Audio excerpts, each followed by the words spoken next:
tell us a little bit about you. So, how'd you get started in this? You've published a few books already, got a few coming out. So, kind of give us that whole journey. Yeah, distinctly, right? The short the version. easy answer, whatever that Yeah, is. yeah. I think the easy answer is like most writers, this has been a lifelong sort of passion, loving books, whatever, like, so that whole history was there. It was back, I think around 2016, 2017, I started kind of like picking up my writing again, wanting to finish this novel I had an idea for.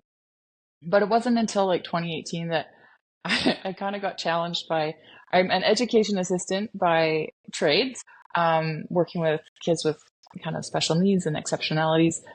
But one of the students that was just in one of the classes I was working in, she like finished a novel, like this huge novel. And she's like, yeah, I finished writing my book. And I was like, what? How did you do that?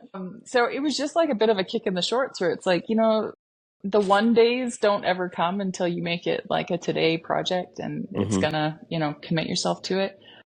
And so that was the start for me, and that was in 2018. So I committed. I was like, I'm finishing this book. Like it needs to happen. And then from there, I think it unlocked something for me where I was just like, this is legitimately what I want to do. This is what I want to spend my time doing. And so it's just been a process of, I finished, the first book was Glass Helix. So it's YA dystopian romance. Finished writing that, went into the query trenches for a good year.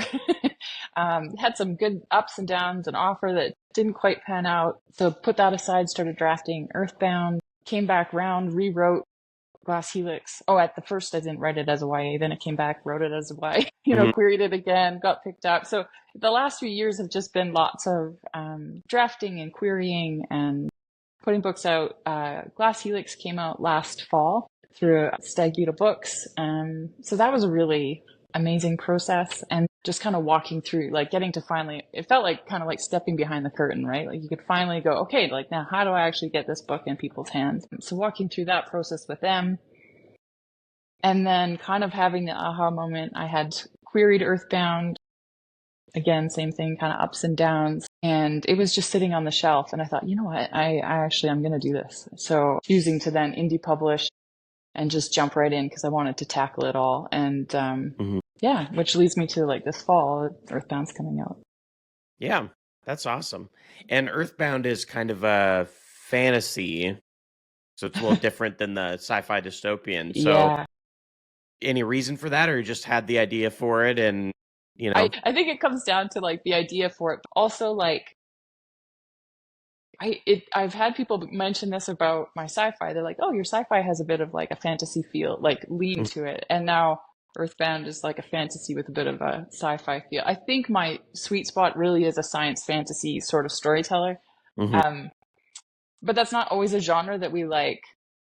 Like, what is, like, we know that there's crossover in the genre. Everybody wants to kind of pin it down a little more specifically. But I truly think like Earthbound is probably can fit in high fantasy and is got that science fantasy lean. So they're just both genres that I adore and love and I'm inspired by. So I just pick and choose. Yeah, very cool. So Glass Helix is kind of more traditionally published, whereas Earthbound is going to be indie published. So can you talk a little bit about maybe the differences of that and maybe what you've seen as like pros and cons to both sides of that?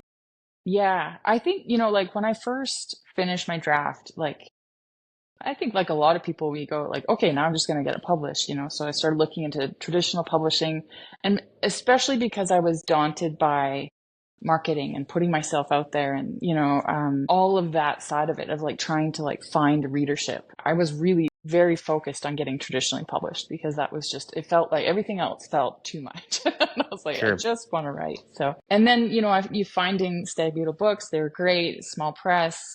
The cost isn't on you, so I have everybody at my disposal and cover and editing and everything's kind of like you just walked through the process. So for a debut, I felt like that was actually really helpful for me. And I think if you can partner with the right publisher, it can be a really positive experience. So it was that for me.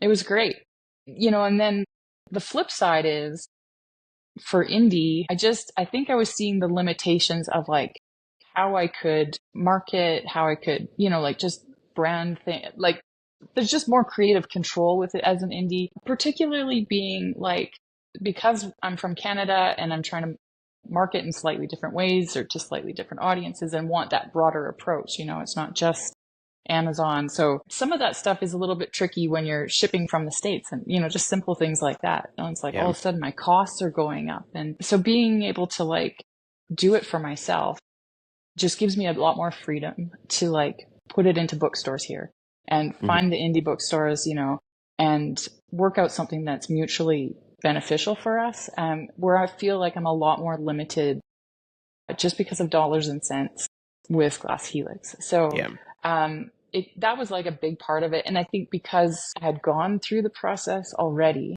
it gave me courage that I was like, okay, you know, like you're going to be marketing no matter what. So you got to get over yourself there a little bit and then just to jump in and tackle it. And I've actually really found it a very satisfying process. I'm really enjoying putting a book together. It's not just a story together. It's putting a whole product together. And that's, that's fun.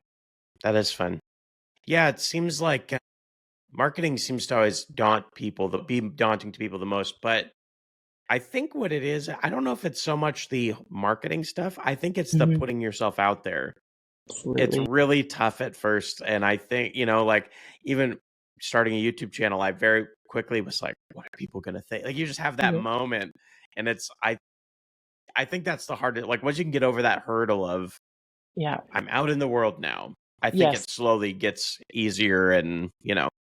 Absolutely. Because you're like, I mean, the first time you video, like, how old am I? The first time you videotaped yourself. Yeah. But you know, like the first time you're on camera or whatever, and you see yourself, there's always that, like, that's what I look like, you know, whatever, those sort of insecurities. But like you said, I think it's just like the freedom that I found is like, people don't always necessarily want the perfectly curated thing. They just want something authentic and real. And I'm like, I can just be me. Like, I can do that. And if you don't want just a facade, then I'm your girl.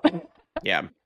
I can do that part of it. So I think that my comfort level increased as I realized that I didn't need to be a certain thing. Like I could just be myself. Yeah. And I think that indie publishing that's one of the, I think a really great benefit of that is you can, I mean, obviously you can't fool yourself. You still have to put out something that's good, but you can just lean into being yourself and you can write the stories you want to write and not feel like you have to, like, I would rather have, you know, like that 1,000 people that are super dedicated and just fans as opposed to, you know, millions of lukewarm sort of kind of people. You know what I mean? 100%. Yeah. Like, and recognizing that there's the opportunity to kind of niche that way. I think in indie publishing, which I really love, like the fact that this book, you know, doesn't fit necessarily like a perfect little fantasy genre bubble.